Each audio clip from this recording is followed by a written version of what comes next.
Distinguished ladies and gentlemen, and esteemed students.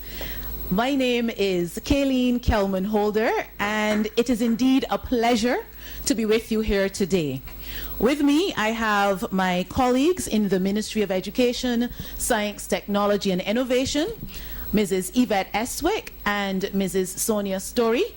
They will also be with you here today as we go through this discussion. Now, I am sure you would have heard the objectives of this conference. Can anybody remember why we are here? What are the objectives? What are we trying to achieve? Is there any one of the students who can remember one of the things? Yes, ma'am? To enhance the school development. Okay, that's a good idea, because as we discuss, as we share, that is what we want to achieve, of course. Anybody else has any ideas as to what are some of the objectives we want to achieve here today? Yes, ma'am? To hear the views of children. Excellent, because if we want to enhance schools, then we must know what you think, right? That is good. What else? Any other ideas? Anybody else remembers any objectives?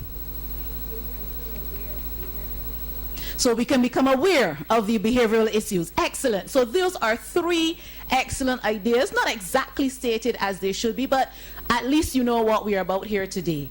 And as we go through today's discussion, I want you to focus on those objectives. We are about enhancing the product of schools. The research shows that an effective school is a school that has a policy put in place to deal with its at-risk students. By at-risk, we mean those students who are likely to either drop out of school or be pushed out of school. Similarly, an effective Ministry of Education is a ministry that deals with at-risk students. So we are here to identify what are those major issues that will perhaps cause students to be at risk and put things in place to deal with it. And we cannot do it without you. Now, just before I introduce the speaker, we have a few housekeeping issues. There's a break on the outside. We're not going to take a formal break, but of course, because we are already running late into the first session, I will ask that we have our break more into the second session, if anything, rather than to miss more time than we already have.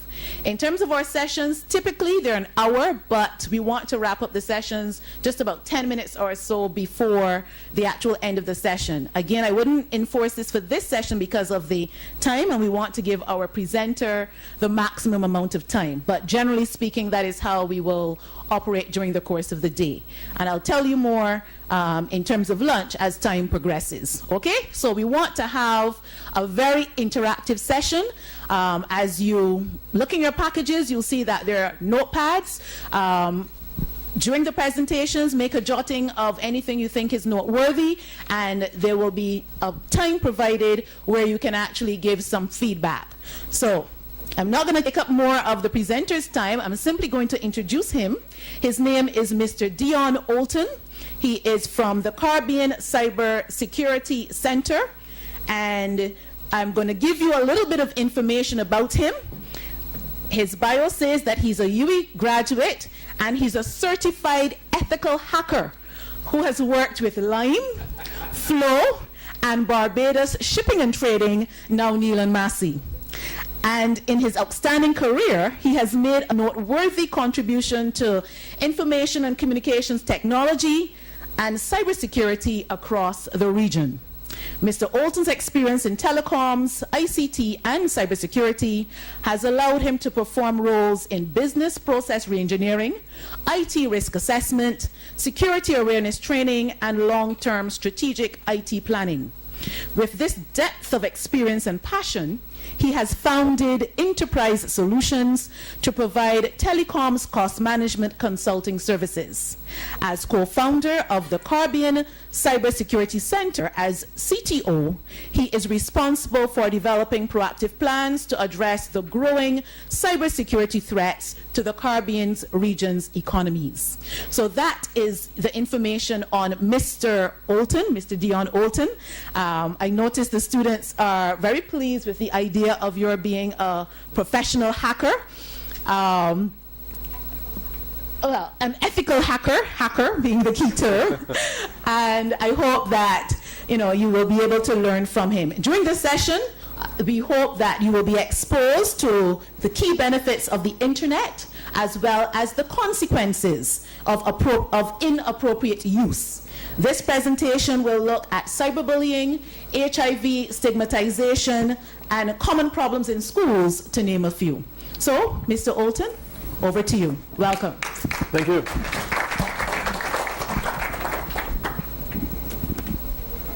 I'll just switch over here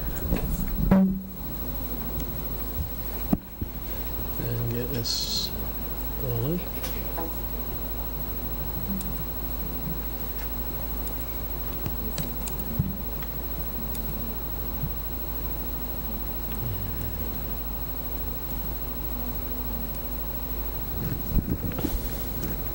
Good morning. Morning. Wow, everybody's awake. Good.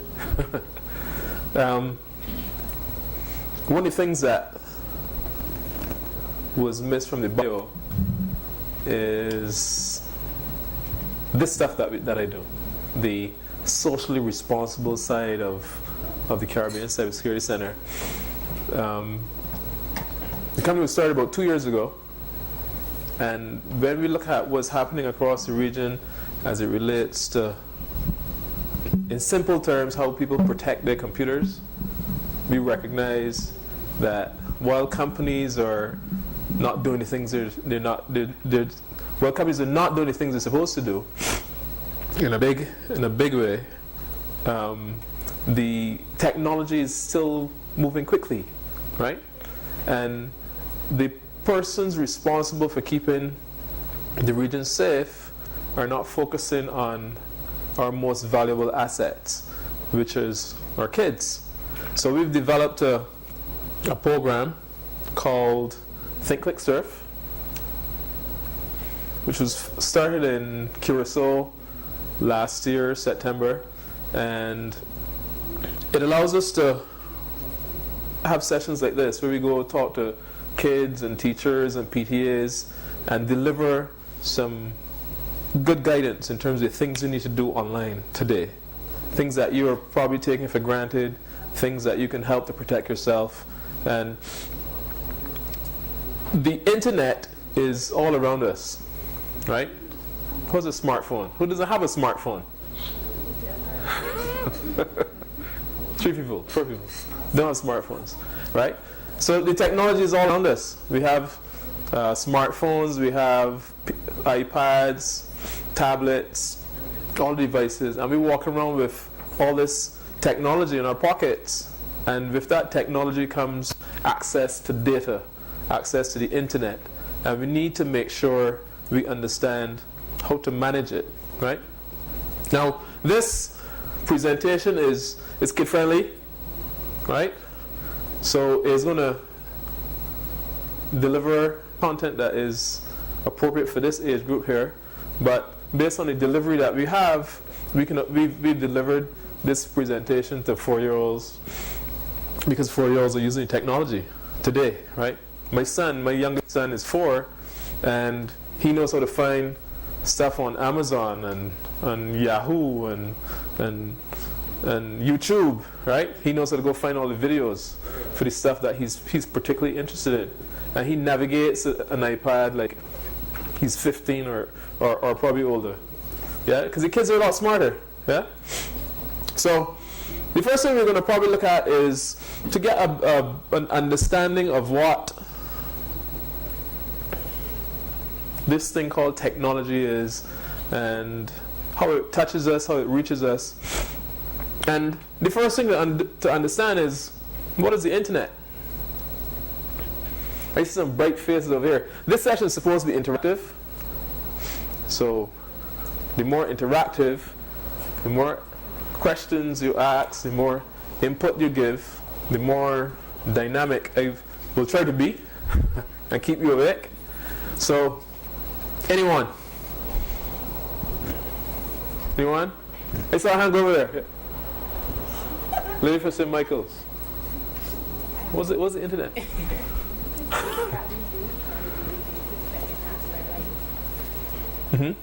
Something that we use to enhance our lives. Anybody else? The internet? Communication medium. Harrison College? Queen's College? It's helpful. I'm not going to pick on only the kids. Anybody else? What is the internet?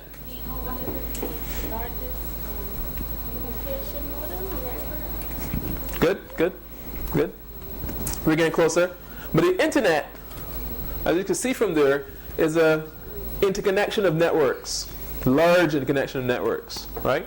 So that's how when you're in Barbados, you can connect to people in Hong Kong, in China, in Russia, in Miami, in Wall Street, you name it. It's a big interconnection of networks which allow us to communicate freely, right?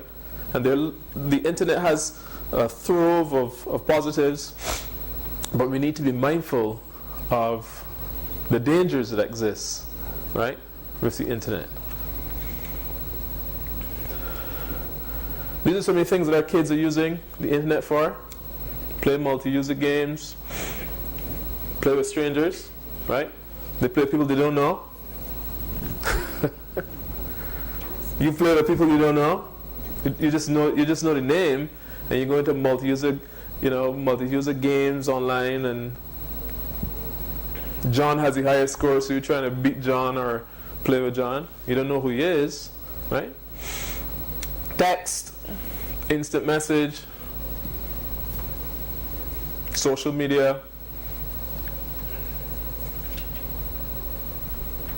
research. These are some of the things the kids are using the internet for today, right? Now, the internet is so dynamic and so ever-changing and so ubiquitous and so all around us that there's some phenomenal benefits of the internet. Yeah? Anybody can mention a benefit of the internet? A positive? It's not up there. Information? Yeah? What else? I need 3 answers from this table. I heard information already. So we got access to information. More information than a book can give you. There's 2. One more. Access to people.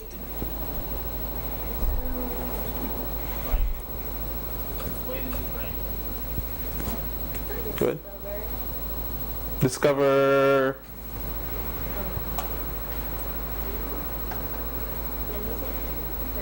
So search, research.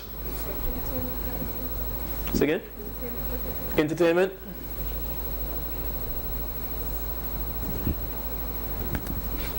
Communication. Now, the internet has also allowed us to do stuff that we couldn't do before, right? Advertise, promote. Anybody remembers when you used to write letters? Yeah? You had to write a letter. There's somebody called a postman who nowadays we only see the postman when he brings bills, right? Yeah? He just snail mail. Yeah? He would come nowadays just to bring bills. The utility bill, the light bill. Before we used to wait for a postman to come by to give him a letter, right? A handwritten letter in some cases, and you pay him postage. You put a stamp on this envelope, and he takes it to the post office, and it takes days and days and days and days and days and a couple more days to reach the destination. Something may take as long as how many days would it take for a letter to leave Barbados and get to, let's say, Miami? How long? 2 weeks. About 2 weeks. Yeah.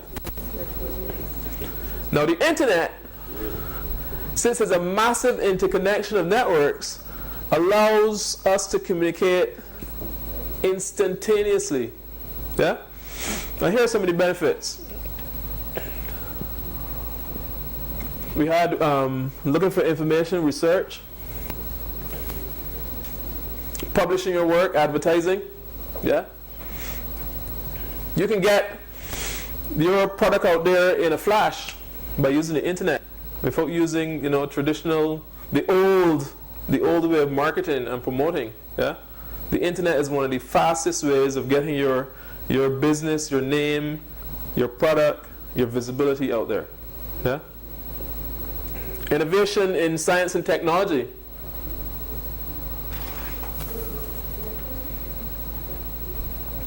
The internet has broken down the barriers of geography, of color, of race. It allows us to communicate freely, instantaneously. I have a brother who's in the U.S. Army, and we Skyped while he was in Iraq. I mean, think about it. 20 years ago, was that possible? Yeah? You know, it was impossible. We can shop online. We can do online banking. I don't like online banking. You either. And it's a source of entertainment. Yeah? But here are some of the negatives. Am I traveling too fast? Yes? Huh? Yeah, she might be reading too slow.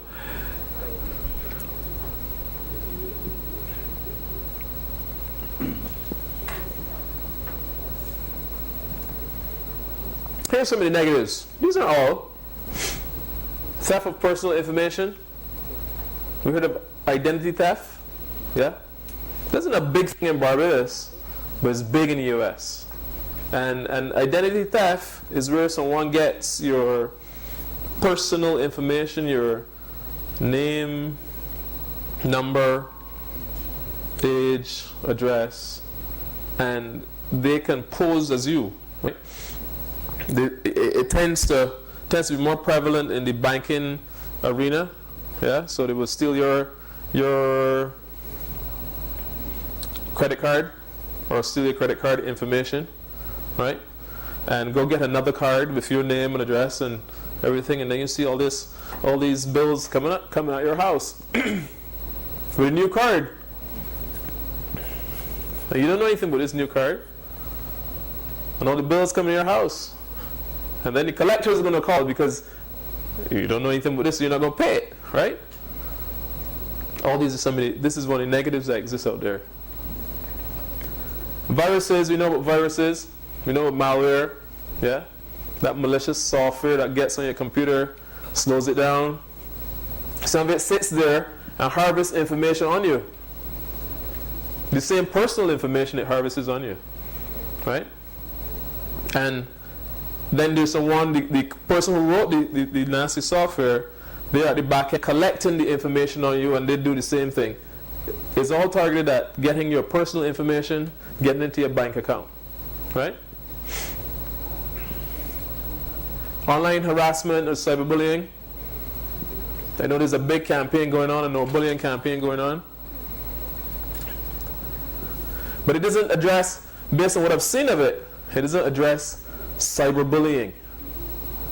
It doesn't address someone you might have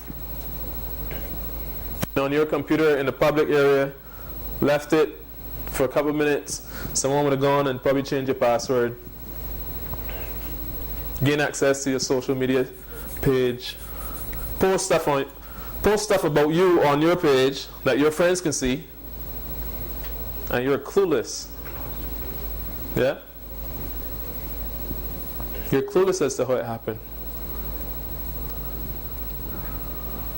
Online predators. Online predators are people who target young kids for they have malicious intentions. Yeah?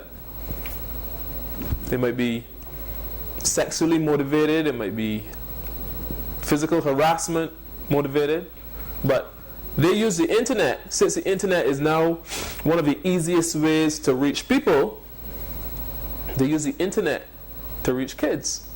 So we have to be mindful of this guy that we're playing this this multi-user game with that we don't know, who claims that he's 10 or 11, can be 42, right? Because the internet and social media allows us something called anonymity, right? We can pretend to be anyone that we want to be on the internet. And there's a major risk for our kids. There's a major risk for our kids. Yeah? You'll see some online scams. And it's important as kids to know about online scams, because you're all going to be kids all the time, right? They're bank scams. Your mom and dad might tell you about it. They may get an email that came from First Caribbean that says, hey, your account is going to be deactivated in 24 hours unless you reactivate your account. It's all common sense, right?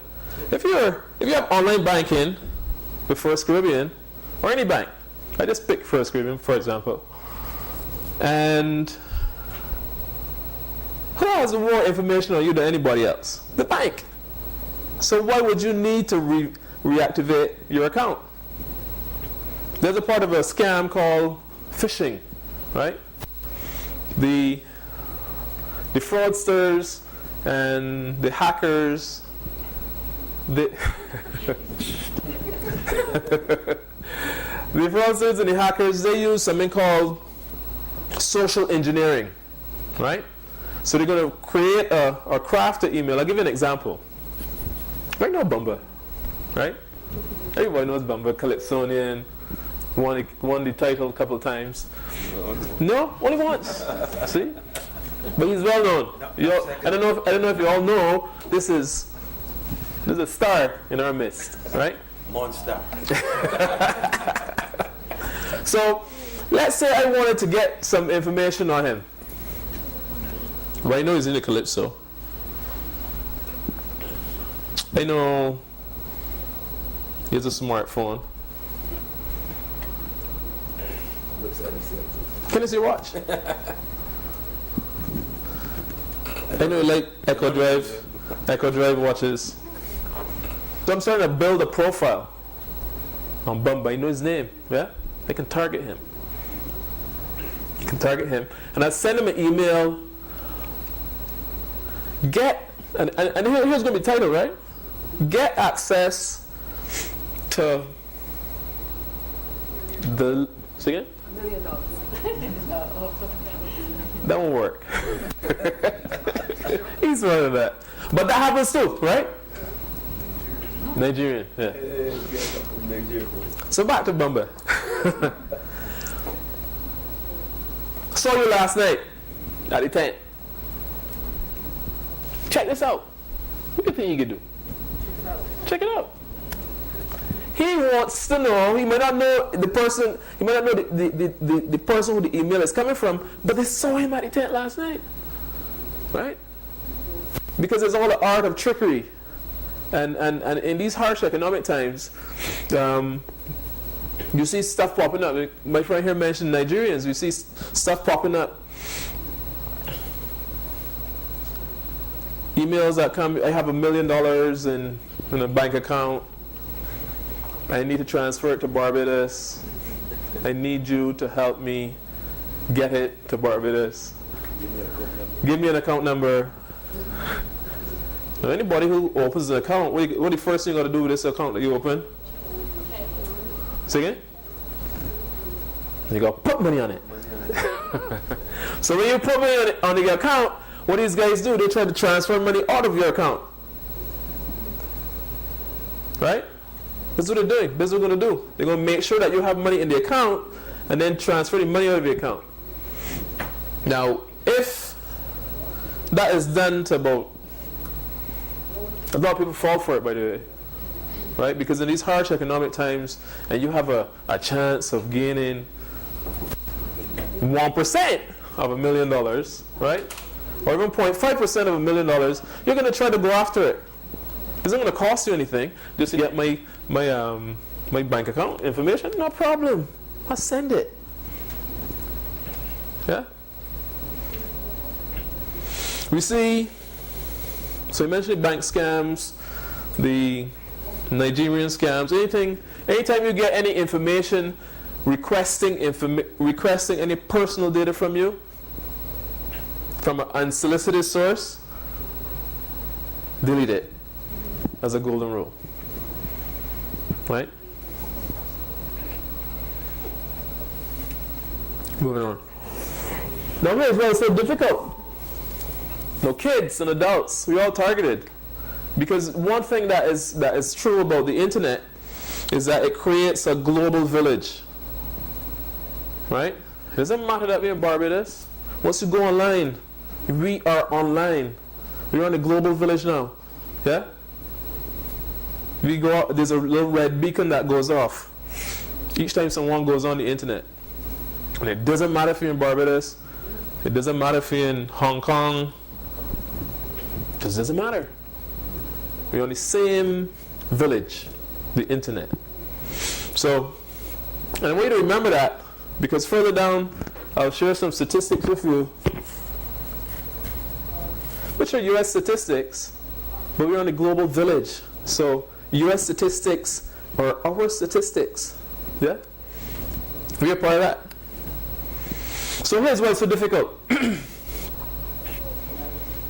You see stuff pop up. The best. Number one. Free. Special. Yeah? Hot price. Big sale. It's a difficult proposition for adults and for kids to be safe on the internet. It's difficult. You have to be smart.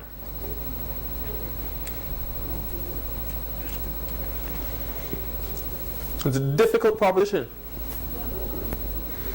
Overlay the fact with all these things coming at you, and then online predators coming at you too, it makes it even more difficult.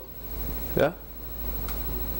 82% of online sex crimes against minors, the offender used social media.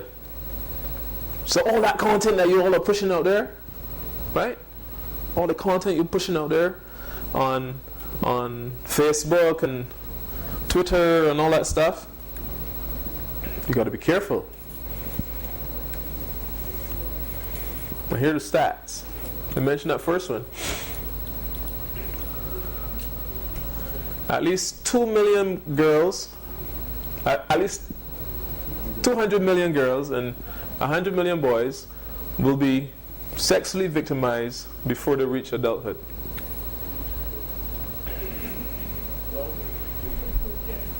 Say again? Yeah. I don't have any stats on that, but that is real. Yeah? Yeah? Because the internet now is being used for crime, right? I've seen some statistics for the region, and in 2013, there was a report done by the Organization of American States and Trend Micro, and the statistics showed a big increase in the use of technology and the internet in executing crime, which puts more pressure on our law enforcement community, which puts more pressure on parents, which puts more pressure on government, which puts more pressure on our kids. Yeah? Because it's a shift. You guys are going to do things. If it's going to be easier for me to get downstairs by going through that window, I'm not going down those stairs. Go through the window. Yeah? And the internet does that. Makes it easier to reach people. Yeah? Now, this part here for me is scary. There are over, let's say 800,000 registered sex offenders in the US alone. We don't know how many are in the region where we live. Right? But 3 months ago, I was in Belize making a presentation to schools from the north to the south of Belize, and during just before my first presentation, a guy came up to me and said, "Well, I hope you know what happened 2 weeks ago." What happened 2 weeks ago? He said, and this is true, right? Interpol. Who knows Interpol? You heard Interpol? Interpol is the international law enforcement agency, like FBI, right? So Interpol intercepted an American guy in Miami International, destined for Belize, with 2 iPads. And he had propositioned 2 girls. You know he propositioned, right? 2 girls, a relationship with them in return for the 2 iPads. Yeah? This is what's going on out there. This is what's happening in our region. Yeah, Belize is a part of the Caribbean. Latin American, Caribbean, we all seem the same. And here's why this stuff is happening. The laws and legislation in our region are not robust enough.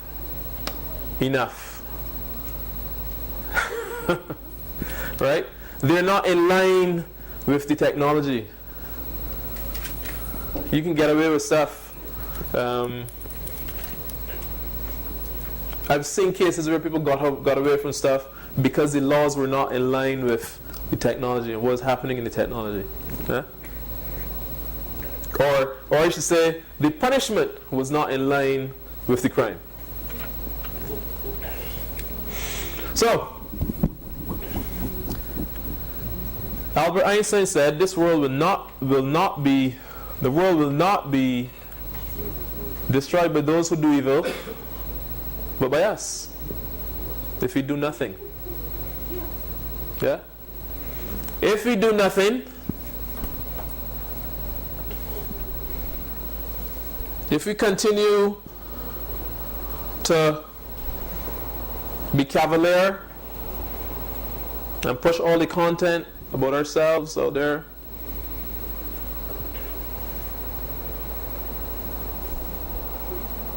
we will be targets. You will be targets.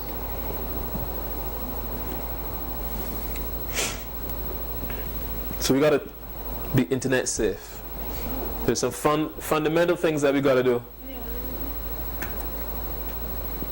There's some fundamental things we got to do to be safe online. The risk is great. The consequences are great. But once we do, there's some fundamental things in my mind that we have the power to do today.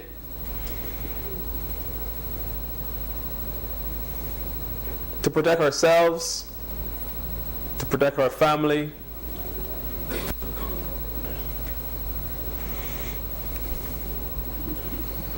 So there's some top dangers. I mentioned the cyberbullying, I mentioned sexual predators, about viruses, disturbing content, a lot of stuff I mentioned before.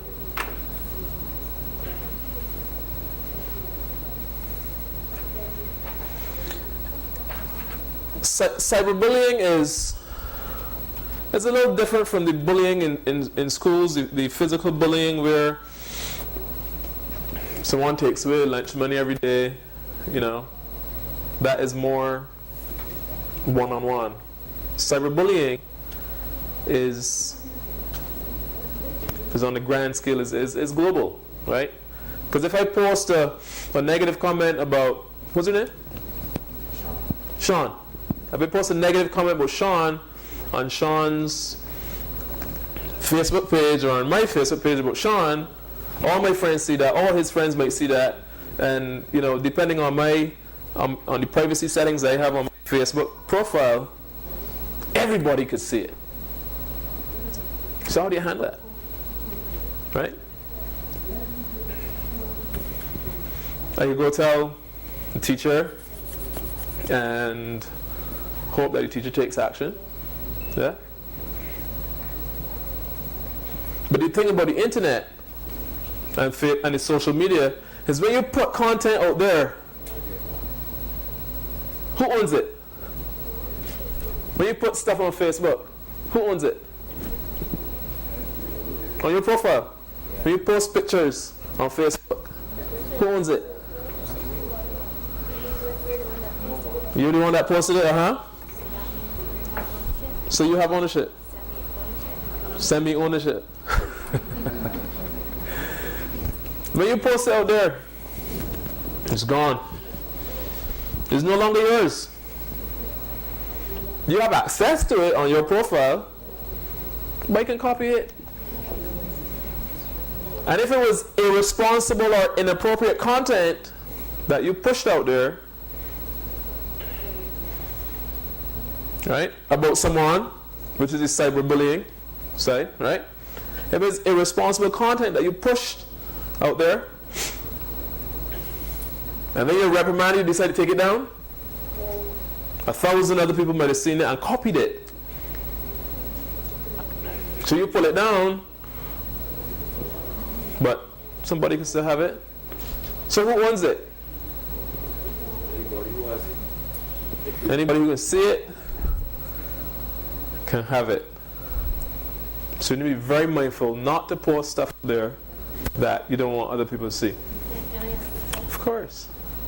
I think what must be clear is that this is a crime. Yeah. And what must also be reinforced is that if you post things on a website, online about people that cause damage to that person, i.e. whether you think that person, whether it's a situation of libel, you can be charged as well as you can be sued civilly. To recoup any damage that you may have incurred as a result of the words that were spoken or written about you online. So you just don't post things online and think that they're gone out there in cyberspace and you are not going to be held accountable for your actions. And that must be clear to these young people. They can be held accountable. You're right. Thank you for that additional perspective.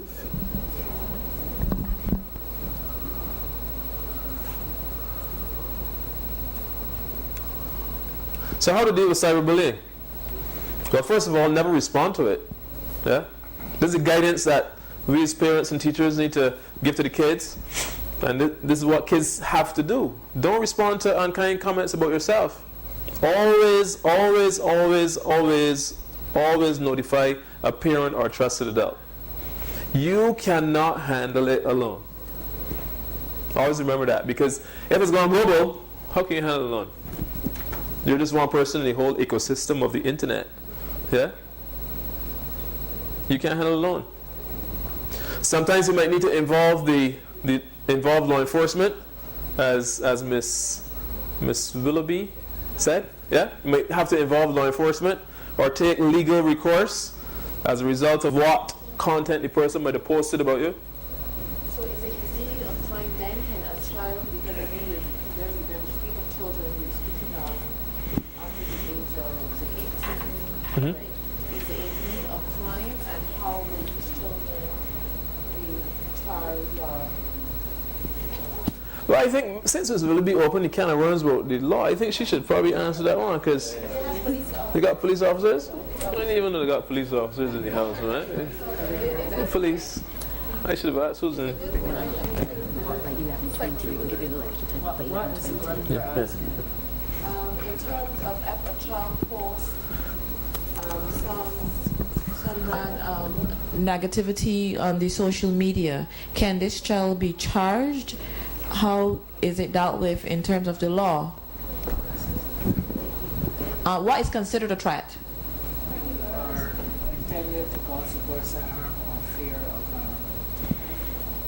Okay, so therefore there is no law that protects the innocence of another child being harassed on the social media. We want to know if harassment is a crime. So if you're harassing me on the social media, so can a child be jailed or or be penalized for social bullying? As it relates legally, it will be more a civil matter.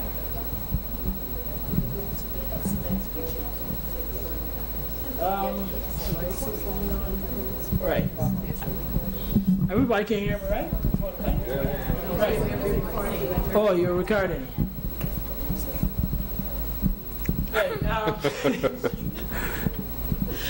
As it relates to a civil matter, in terms of I'm saying something about you, your hair looks spiky, you're ugly, I saw what you did last night. There's not necessarily, as far as I know, any criminal matter about that. If I say tomorrow when you come to school, I'm going to burst your face, or I am going to injure you in some way, then it is more criminal than civil. Then I'm making threats to injure you or harm you, and if it can be proven, you can find out who exactly I am, then we can do something about that. Right? If I am just telling your secrets or spreading rumors about you, then there's not necessarily much we can do about that. Right? That's the difference. But I think it's important to ensure that you involve an adult. Yeah, because if it has to go the route of law enforcement and the courts, so that you can really stop this person and seek compensation for damages, you need to involve. You can't do it alone. You can't do it alone. Yeah.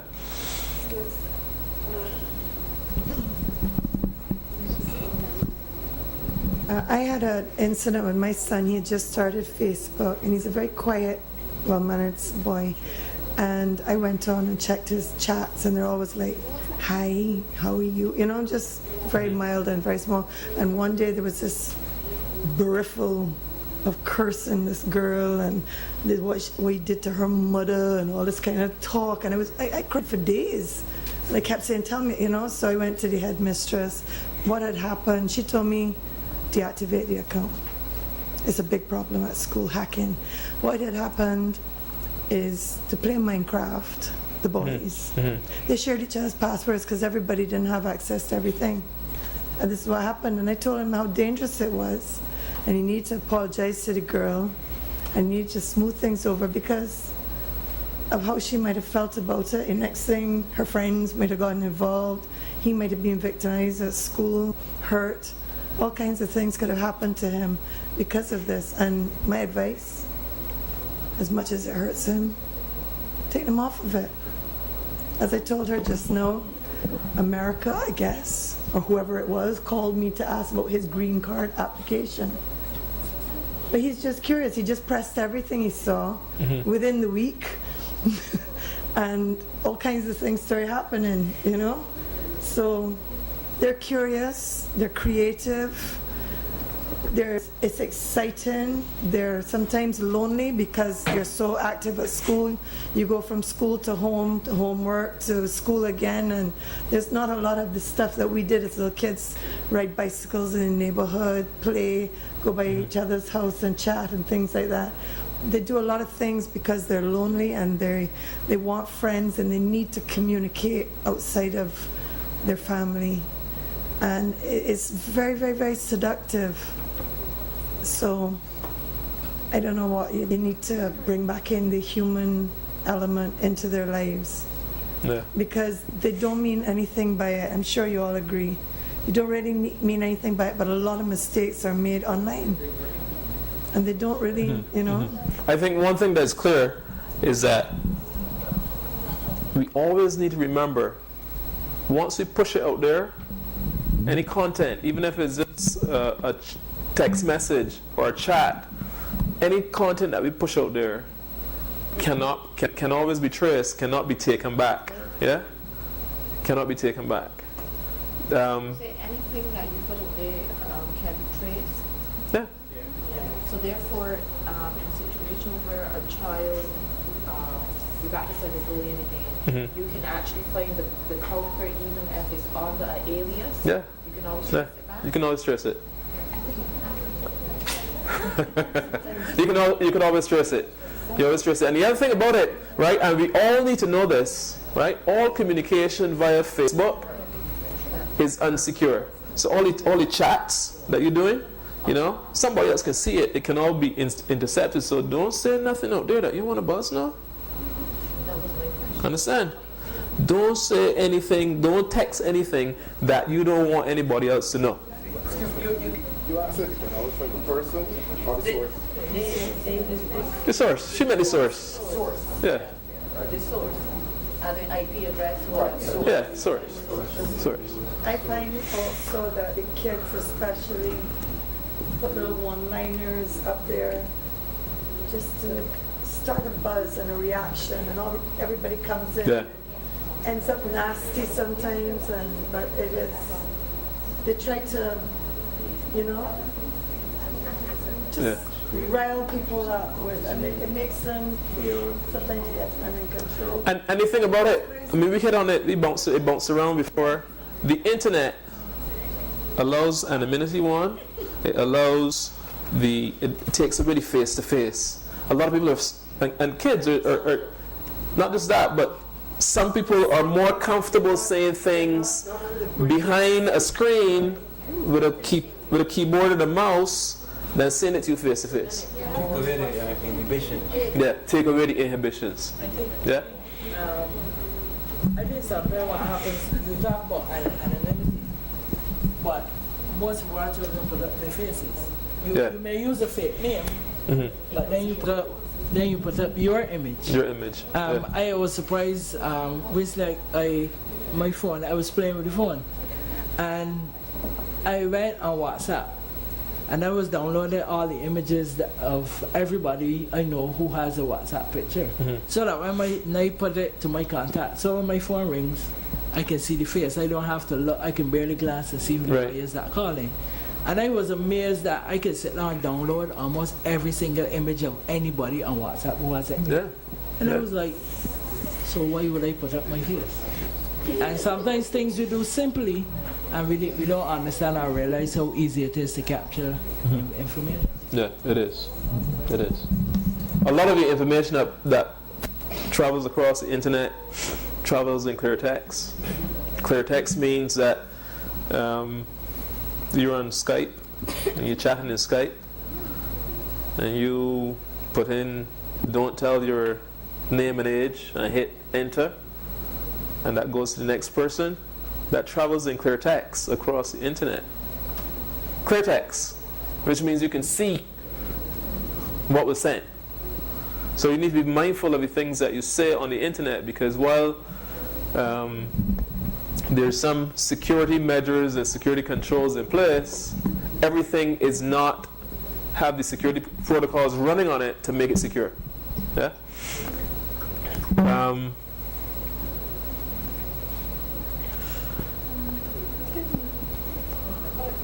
Question, go ahead. Like he said before, he said that he can download all the pictures of his contacts and just be able to look at his phone and see who's calling. But it all depends on when you join WhatsApp. They ask you to put up a picture if you want, and it's your choice to do it. Like on Facebook, you could upload pictures to your profile. After you upload them, anybody can come and take them out. It's up to you to decide whether you want to put up a picture that's embarrassing of you on Facebook or not. If somebody deem it worthy of taking it, then Most persons now we do choose to do it. but if you're not wise enough to not put up a picture of you that's embarrassing, then you probably want somebody to take it. Again, it comes back down to any content you push out there that can be seen. Even if you block the ability to copy stuff, you know the great thing about smartphones? You can take a picture and you still have the content, right? That's a great thing. I mean, you can take a picture of it and you still have the content. So always be mindful of the stuff you push out there. Always be mindful. Yeah? There's some disturbing stuff out there on the internet. There's some bad sites, some hate sites and stuff like that. Always be mindful of those. Stay away from them. Gotta pick up the pace because time is going, and there's a lot more we need to cover. There's malicious files sent. All of them are accessible. All of them get you via downloads. So you're downloading stuff that you think might be safe, that might have a virus or malware embedded in it. You might get emails. There's drive-by infections that you can get. There's some websites that are infected. So when you go to it, it infects your computer if you don't have the proper security controls or the security patches running on your computer, right? So you need to be mindful. I'm going to give some guidance in terms of how you can be safer online. Yeah. Online predators. Mentioned this before. This one I think gets it home. The anonymity. Susan, 42. Posing as a 15-year-old. Yeah?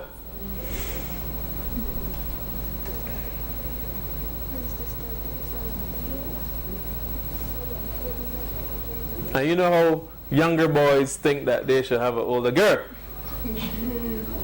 You're getting it, right? Right? Younger boys tend to like older girls. Right. So, you see, the fraudsters know us and know what we think, and they were young too, and they know once they have access to our profile and the information that we're blasting out there, they can see it. Yeah. There's some information you need to keep private. Try not to reveal your name, address, telephone number. Don't post photos of yourself in uniform, you know. Be very mindful of these things, because you might not say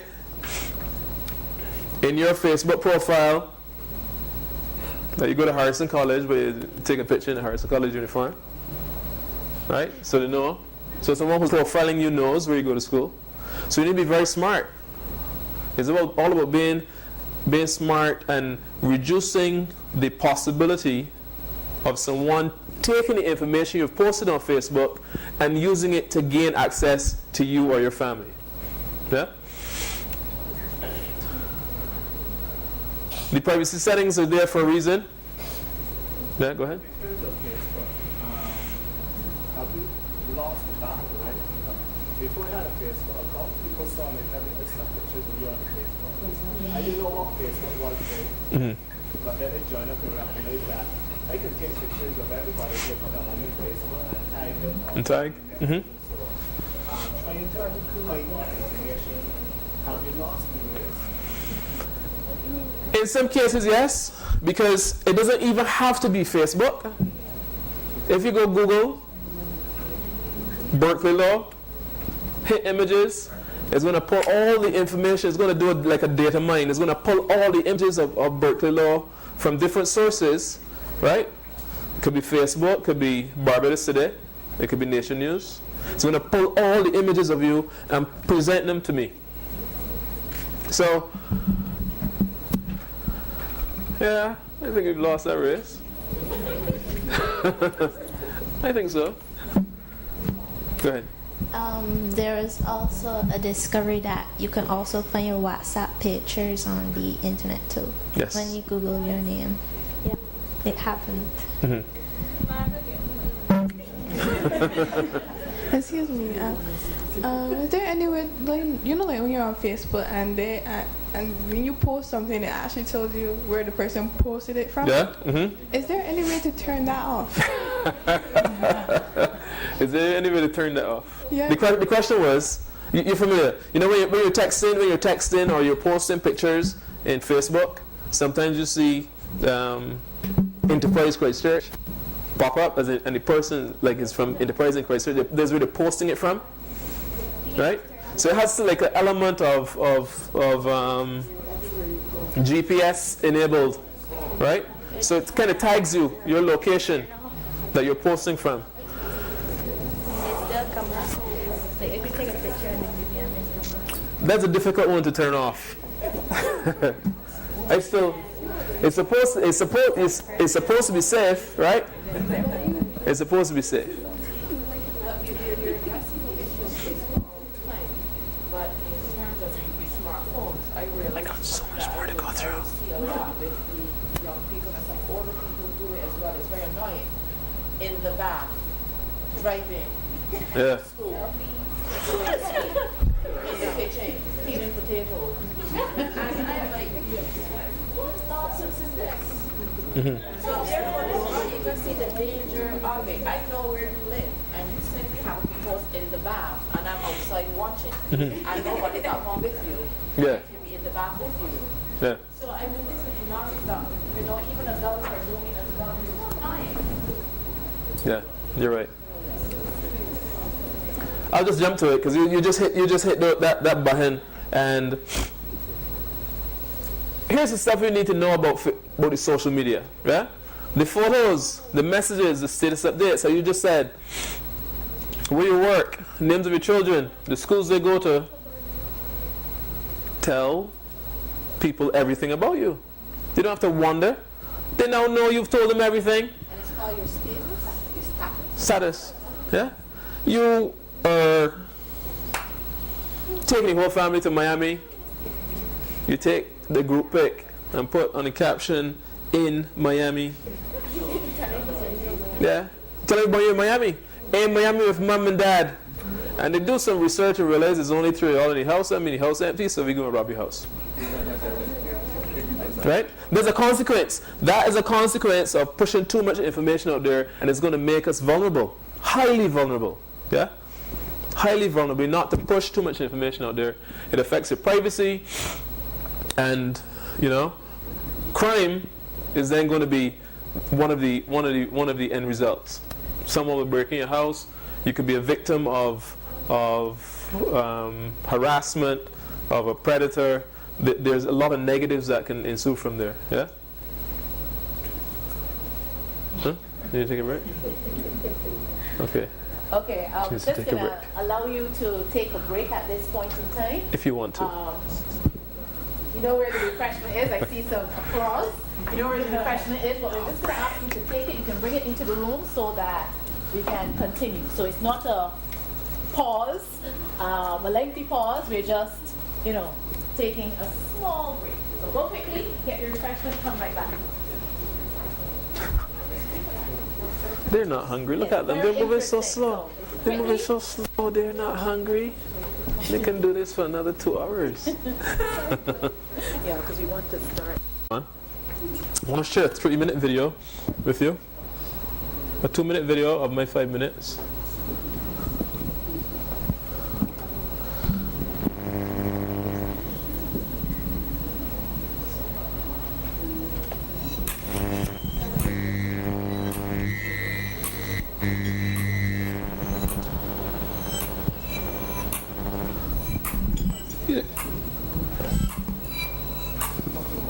You need to watch it more than listen to it, so just watch.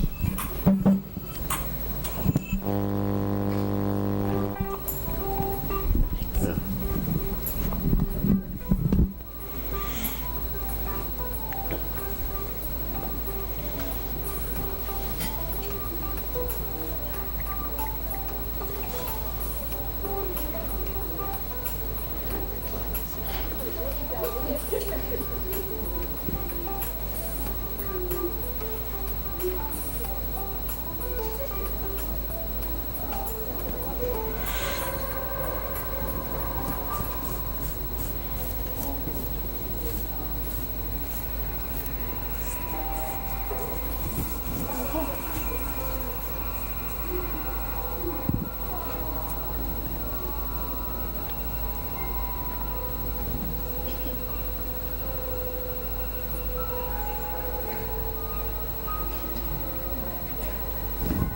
I'm busy now. You can't talk. Show you back in a minute.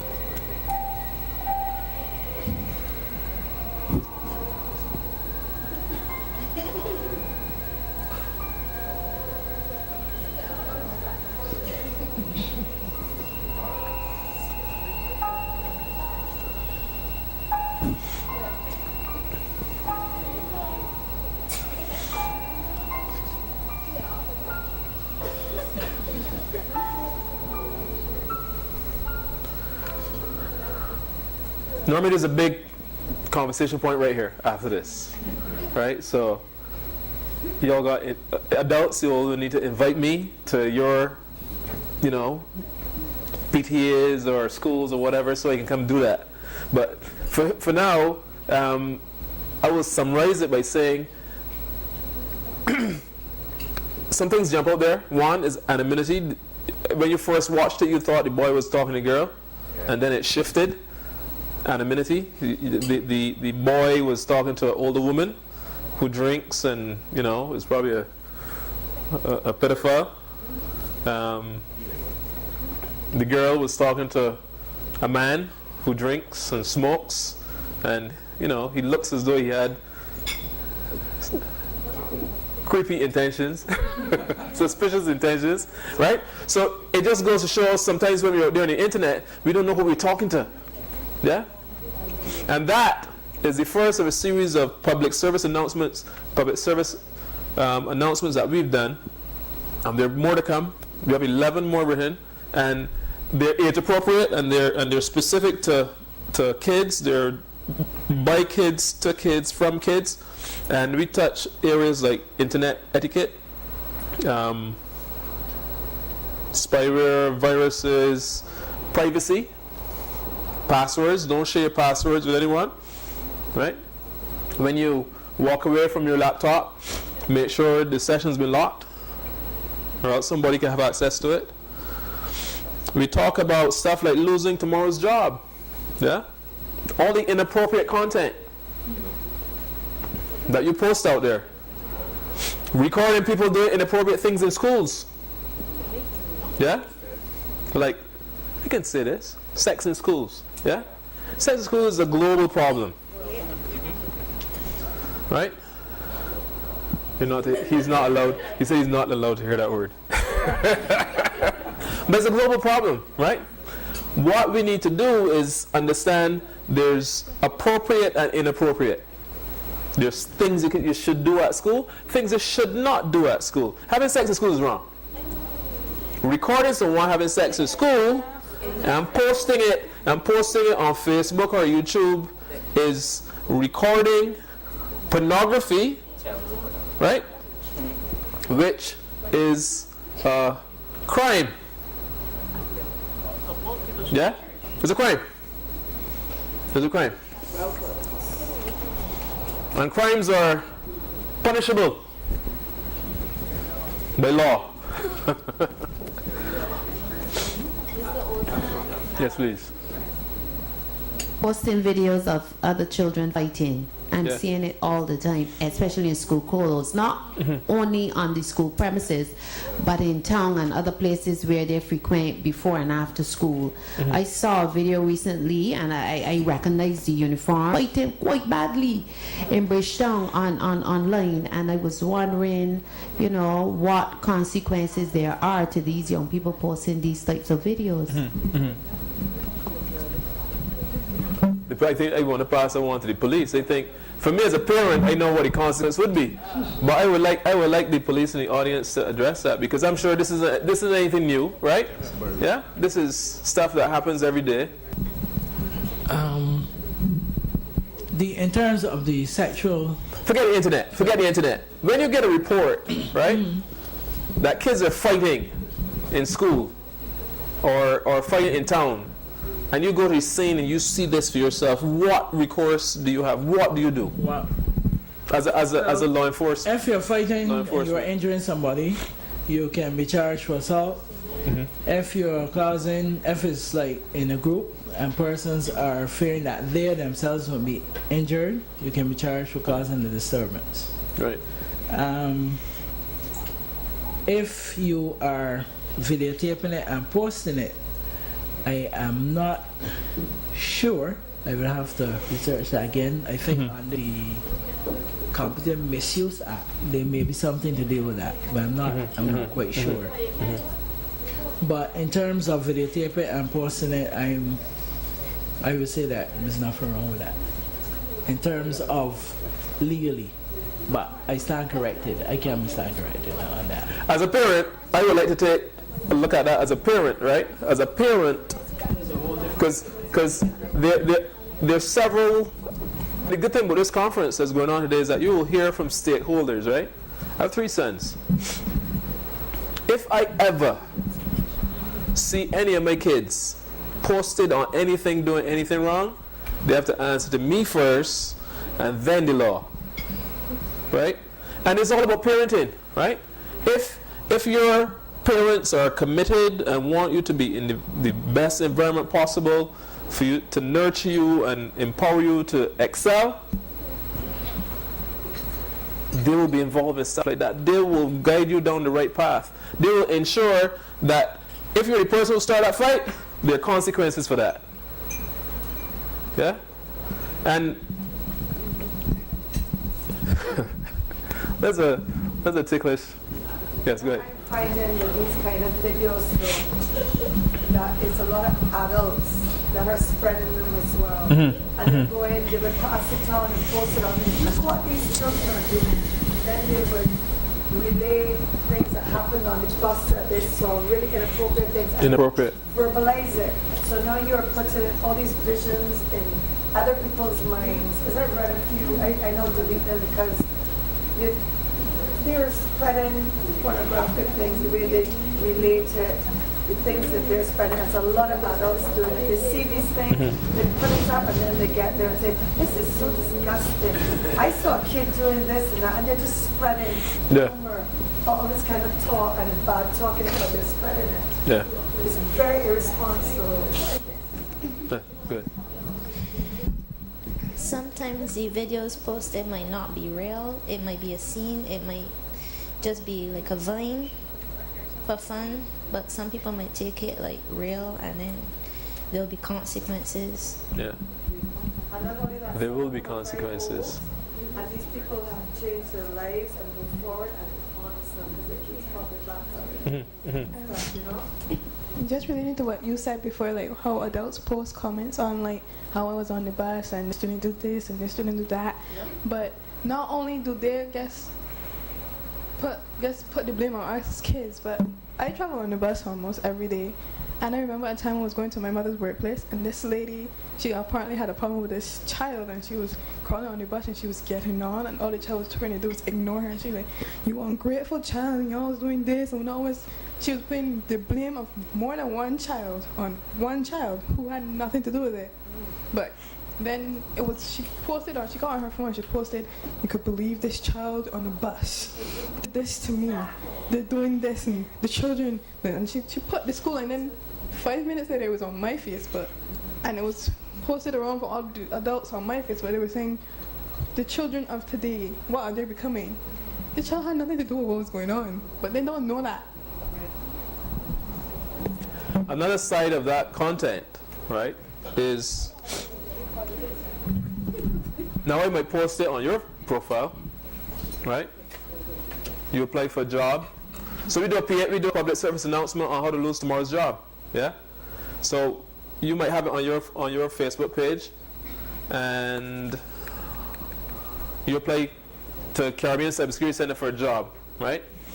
You check your CV, straight O's, 6 O's, probably done A levels as well, and you are now ready for a job. So you go check. The first thing you want to do, you look good on paper, right? But you know, as an employer, next thing we're going to do, we want to see your online life. What does Sean, like I call him Sean, what does Sean do online, right? What does his online life and world look like?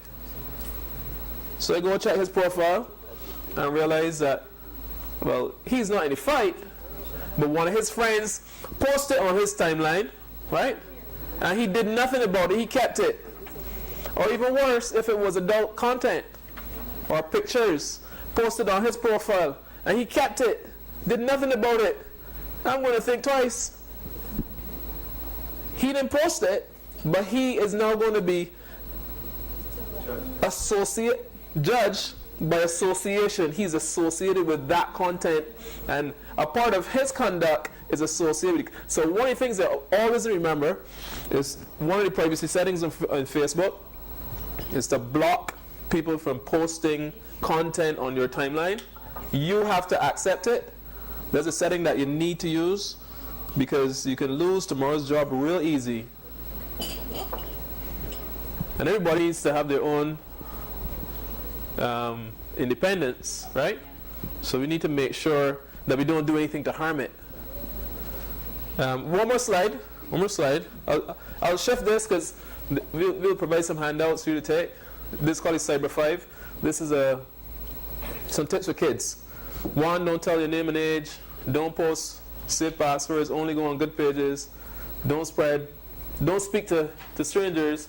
And don't, if someone makes you feel bad or sad, tell an adult. Now there's some basic guidelines for you to remember, right? Don't post content that is personal or harmful on the internet. The internet can be very addictive, so you need to set some timelines. You need to manage your time. I'm going to spend, an hour online. It can be really addictive. There's a lot of stuff you got to update. You got to go update your status. You got to go check your fan pages. You got to go check Instagram, right? There's so much to do. So you have to manage your time. Allocate some time to do all this stuff, because the internet isn't going to go anywhere. And you have, I think it would be irresponsible of me to stand here and say, don't post information. You need to be mindful of the information you post. Right? Don't be afraid to share the sites you go to with your parents. They might learn a thing or two. Look at it that way. I learned how to use three-way calling on Skype by my 10-year-old son. He taught me. And going quickly, don't share your passwords. And my time is up. Okay, Mr. Olton, we want to thank you very much for your very thought-provoking session.